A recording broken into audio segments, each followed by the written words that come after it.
Assalamualaikum warahmatullahi wabarakatuh. Selamat pagi semuanya. Saya perwakilan dari kelompok 3 akan mempresentasikan yaitu sejarah singkat berdirinya Indonesia. Namun sebelum itu, kalian tahu gak sih masa-masa sebelum kemerdekaan Indonesia itu ada berapa? Nah, jawabannya ada 4, yaitu masa penjajahan Portugis, penjajahan Belanda, penjajahan Jepang, dan masa mempersiapkan kemerdekaan. Yang pertama, masa penjajahan bangsa Portugis. Penjajahan di Indonesia dimulai dari bangsa Portugis. Bangsa Portugis pertama kali tiba di Malaka pada tahun 1509. Portugis berhasil menguasai Malaka dengan tujuan untuk menguasai perdagangan. Namun, Portugis menginginkan menguasai Indonesia. Penjajahan Portugis pun berlanjut ke Ternate dan Madura. Bangsa Portugis datang di Maluku pada tahun 1511, disambut gembira oleh Sultan Ternate dan Tidore. Baik di Ternate dan Tidore, sang sultan menjalankan peranan yang penting dalam perniagaan cengkeh dengan bangsa asing. Sesudah mengalami kesukaran, Portugis diusir dari Ternate pada tahun 1574, lalu mereka disambut oleh Tidore. Akhir abad 16, Portugis berkedudukan di Tidore Ambon, Sunda Kecil, di mana mereka datang untuk pedagang kayu cendana. Tahun 1600, kekuasaan bangsa Portugis sudah sangat berkurang. Kerajaan Ternate meluaskan kekuasaan ke Pulau Sulawesi Utara, Irian, dan Bima, sehingga menjadi sangat berkuasa di bagian timur Indonesia. Dan bangsa Portugis dapat diusir dari Tidore oleh Sultan Baabullah. Lanjut, masa penjajahan bangsa Belanda. Belanda datang pertama kali ke Indonesia pada tahun 1596, dipimpin oleh Kolonel de Houtman. Belum sempat mendarat, kedatangan Belanda telah diusir penduduk pesisir Banten karena mereka bersikap kasar dan sombong. Kemudian Belanda datang lagi ke Indonesia dipimpin pada tahun 1598 dengan tujuan untuk mencari kekayaan, memonopoli perdagangan, dan mencari daerah jajahan. Pada tahun 1598, Parlemen Belanda, Staten General, mengusulkan perusahaan yang saling bersaing itu digabung menjadi sebuah kongsi dagang yang biasa kita sebut VOC. Di awal kedatangannya, VOC sibuk memerangi Portugis yang datang lebih dulu. Begitu juga perlawanan dari penduduk lokal yang enggan dimonopoli daerah kekuasaannya. Agar bisa menangani urusan perdagangan dan ekspansi lebih baik lagi, maka pada tahun 1610 diciptakannya jabatan Gubernur Jenderal. Gubernur Jenderal yang memerintah di Hindia dipilih oleh Dewan Hindia. Isi perjanjian VOC. Yang pertama, kerajaan Goa harus mengakui hak monopoli VOC. Semua orang barat, kecuali Belanda, harus meninggalkan wilayah Goa. Dan yang terakhir, kerajaan Goa harus membayar biaya untuk perang. Setelah bubarannya VOC, Belanda membuat program yang berupa kerja paksa atau kerja rodi yang dipimpin oleh Gubernur Jenderal Hindia Belanda yang bernama Herman Willem Daendels.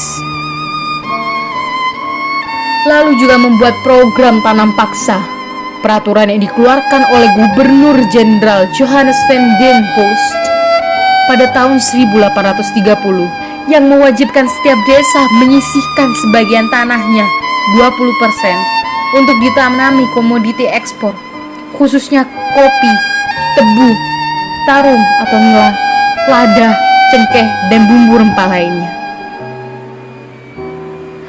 Kemudian muncullah organisasi pergerakan nasional di Indonesia yang wujudnya protes atas penindasan kaum kolonial kepada rakyat. Organisasi itu yang pertama, Budi Utomo, organisasi Jawa yang mensosialisasikan pentingnya pendidikan. Terdapat pula dana pendidikan untuk mereka, rakyat-rakyat yang kurang mampu. Organisasi ini berawal dari gerakan Dr. Wahidin Sudirohosodo yang berkeliling.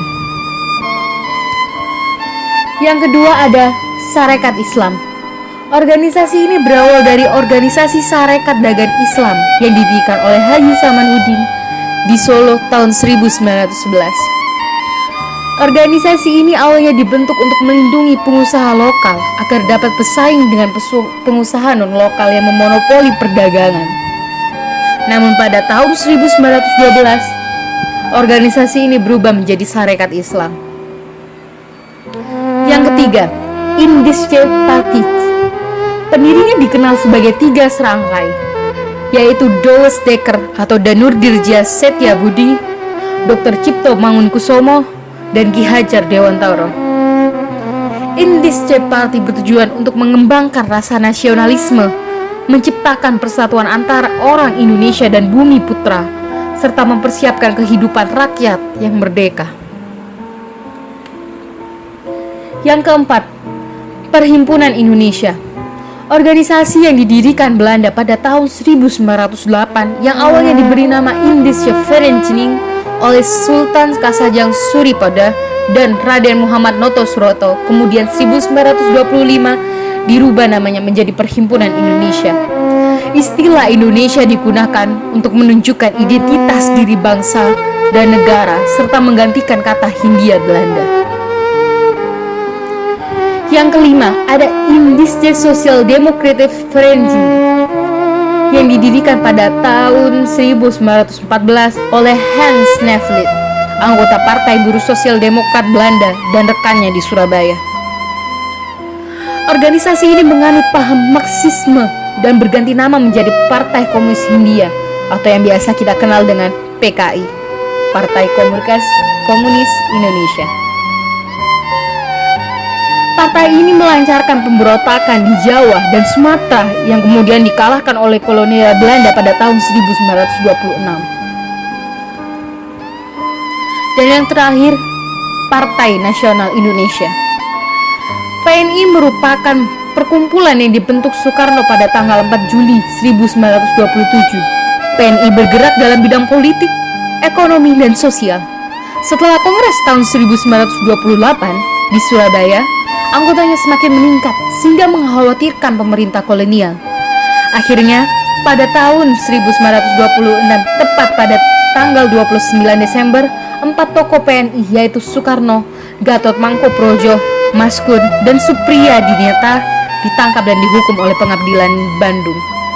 Soekarno kemudian menyampaikan pembelaan dengan Indonesia menggugat. Yang ketiga, masa penjajahan bangsa Jepang. Jepang mulai menguasai Indonesia pada saat Belanda menyerang. Mereka menyerah tanpa syarat kepada Jepang dengan melakukan perjanjian Kalijati pada tanggal 8 Maret 1942. Rentan waktu Jepang saat menjajah Indonesia adalah 3,5 tahun. Pemerintahan Jepang di Indonesia berakhir setelah Jepang kalah dari tentara sekutu pada saat Perang Dunia Kedua. 2 kota di Jepang, Hiroshima dan Nagasaki, dibom oleh tentara sekutu. Bukti-bukti kekejaman Jepang kepada rakyat Indonesia dengan adanya program Romusa. Romusa ini sendiri merupakan panggilan bagi orang-orang yang dipekerjakan secara paksa dan tidak diberi istirahat. Romusa juga hampir sama dengan sistem kerja paksa atau tanam paksa pada masa penjajahan Belanda. Kata Romusa sendiri mengartikan sebagai pekerjaan petani, penambang, tenaga pembangunan, dan pekerjaan-pekerjaan kasar lainnya. Dan yang keempat adalah masa mempersiapkan kemerdekaan. Setelah mendengar adanya kekalahan Jepang, dibentuklah sebuah badan yakni BPUPKI atau Dokuritsu Junpei Chosakai yang diketuai oleh Dr. Rajiman Widyodiningrat. Nama BPUPKI atau menjadi PPKI ini sendiri lebih mempunyai tujuan untuk keinginannya menjadi Indonesia yang merdeka. Lalu Soekarno-Hatta yang pada saat itu menjadi pemimpin PPKI, dan Dr. Rajiman Widyoningrat selaku mantan ketua PPKI diterbangkan ke Dalat, Vietnam untuk ketemu dengan Marsekal Teochew. Mereka dikabarkan bahwa pasukan Jepang sudah diambang kekalahan dan akan memberikan kemerdekaan kepada Indonesia. Namun pada tanggal 10 Agustus 1945, Sultan Syahrir telah mendengar kekalahan Jepang melalui radio Republik Indonesia. Para pejuang bawah tanah bersiap-siap untuk memproklamasikan kemerdekaan Republik Indonesia dan menolak kemerdekaan Indonesia sebagai hadiah dari Jepang. Saat Soekarno-Hatta dan Rajiman pulang ke Indonesia, Sultan Syahrir mendesak agar cepat dilakukannya proklamasi kemerdekaan.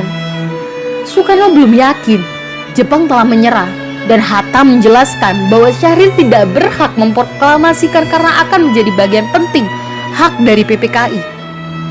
Setelah mendengarkan kekalahan Jepang pada tanggal 14 Agustus 1945, golongan muda mendesak agar golongan tua cepat melakukan proklamasi kemerdekaan.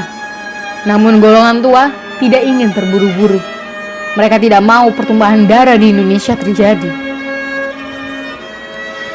Soekarno, Hatta, dan Ahmad Subarjo mendatangi rumah Laksamana Maeda membicarakan tentang kemerdekaan Republik Indonesia pada tanggal 16 Agustus 1945. Tapi Soekarno tidak muncul, jadi tidak bisa dilaksanakannya proklamasi pada hari itu. Peserta rapat sendiri tidak tahu atas terjadinya peristiwa yang menimpa Soekarno dan Hatta. Peristiwa yang lebih disebut dengan Rengas Dengklok itu adalah peristiwa penculikan terhadap Soekarno-Hatta oleh golongan muda untuk mempercepat pelaksanaan proklamasi.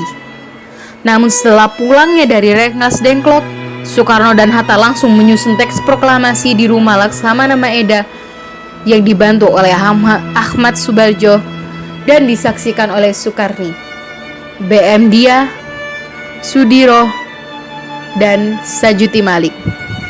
Setelah konsepnya selesai, Sayuti Malik mengetik naskah tersebut. Ini dia adalah proklamasi yang dirancang oleh Soekarno dan Hatta dan anggota PPKI serta ditulis oleh Sayuti Malik. Dan berikut adalah isinya. Proklamasi. Kami, bangsa Indonesia, dengan ini menyatakan kemerdekaan Indonesia. Hal-hal yang mengenai pemindahan kekuasaan dan lain-lain diselenggarakan dengan cara saksama dan dalam tempo yang sesingkat-singkatnya. Jakarta, 17 Agustus 1945, atas nama bangsa Indonesia, Soekarno, Hatta. Tiba saatnya pembacaan teks proklamasi, dan teks ketikan Sayuti Malik tersebut akhirnya dibacakan pada hari Jumat, tanggal 17 Agustus 1945. Pada awalnya, pembacaan proklamasi akan dilakukan di lapangan Ikada, namun berhubung alasan keamanan dipindahkan ke Jalan Pegasaan Timur 56, kediaman Soekarno. Nah, itu presentasi dari saya selaku perwakilan dari kelompok 3. Terima kasih atas perhatiannya, dan terima kasih juga untuk dosen pembimbing kami, yaitu Bapak Nur Hadi, dan juga teman-teman semuanya yang telah menyimak dan melihat video yang kami buat ini. Terima kasih dan sampai jumpa semuanya. Assalamualaikum warahmatullahi wabarakatuh.